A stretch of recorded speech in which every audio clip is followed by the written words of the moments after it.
एक माँ के लिए सबसे अहम होता है अपना बच्चा, और अपने बच्चे को वो सबसे अच्छी चीज़ें कैसे सिखा पाए, यही एक माँ हमेशा ढूंढती रहती है। ऐसी कई सारी माँओं ने एक सवाल मुझसे किया, जिसका जवाब मैं आज इस वीडियो में देने वाली हूँ।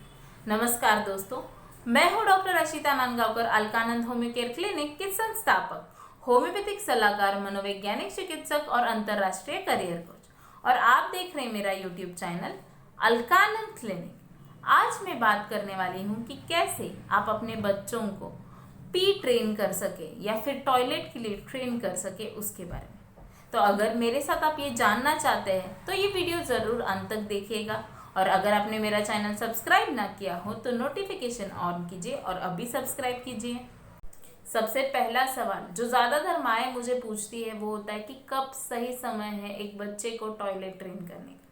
तो मैं कहूँगी जब आपका बच्चा समझना शुरू करे। जैसे 6 महीने के बाद बच्चे समझना शुरू करते हैं, लेकिन कोई बच्चे होते हैं जो 1 साल के बाद ये सब समझना शुरू करते हैं। तो आप अपने बच्चे का प्रोग्रेस देखिए और उस हिसाब से डिसाइड कीजिए कि आपके बच्चे के लिए कौन सा वो सही समय है जब उसे टॉयलेट ट्रेन कर सके। बच्चे को टॉयलेट ट्रेन करने से पहले आपको सबसे ज़्यादा जानना ज़रूरी है उसका पैटर्न।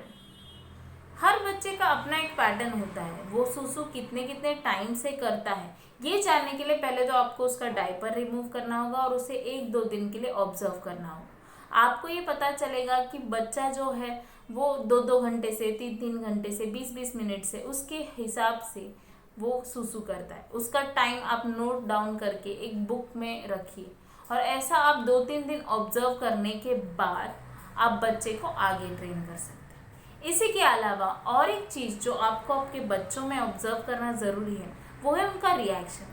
बहुत सारे बच्चे हैं जो बहुत अलग अलग रिएक्शन देते हैं।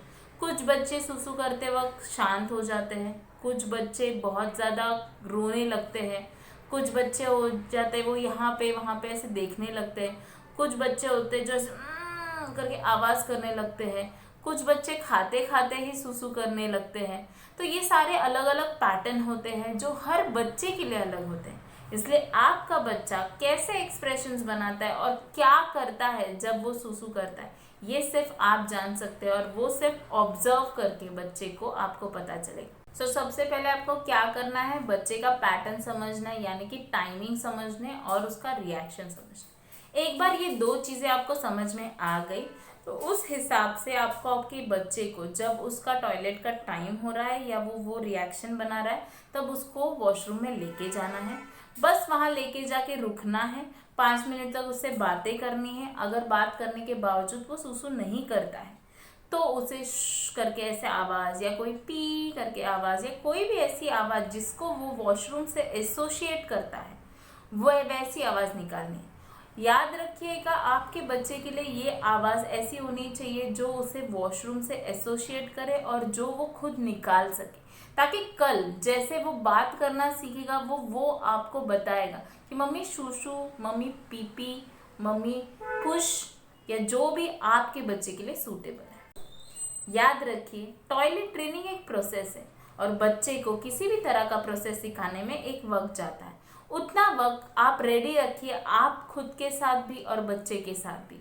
इसलिए इरिटेट बिना हुए पेशेंटली बच्चे के साथ पेश आना है। उसी के साथ आपको पता होना चाहिए कि बच्चा अगर घर में गंदगी कर रहा है, वॉशरूम कहीं पे भी कर रहा है, पहले स्टार्टिंग में वो आप कह रहे हैं उस हिसाब से अगर नहीं भी हो रहा है तो फिर भी आपको ध्यान रखना है कि आप जाके वहाँ वाइप कर सके, उसके कपड़े चेंज कर सके, और ये सारी चीज़ें। इसके अलावा अपने बच्चे को वॉशरूम करने के बाद, बाहर आने के बाद हाथ धोना ज़रूर सिखाइएगा। ये कुछ ऐसे मैनर्स है जो बच्चों के साथ बचपन से जुड़े रहते हैं और वो एंड तक रहते हैं।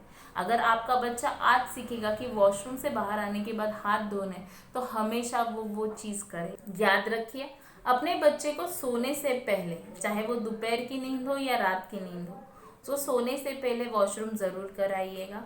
और हाँ, रात के जो डायपर्स होते हैं वो रात में स्टार्टिंग में तो आपको रखने हैं। एक बार आपके बच्चे को स्पिंस्टर के ऊपर कंट्रोल देना सीख जाए, यानी कि सुसु रोकना सीख जाए, उसके बाद आपको रात में एक्सपेरिमेंट करना शुरू करना है, क्योंकि रात में वो कंट्रोल रखना बहुत डिफ़िकल्ट होता है और हर टाइम आप उठ के बेडशीट या पूरे बच्चे को चेंज करवा देंगे, ऐसा नहीं कर सकते।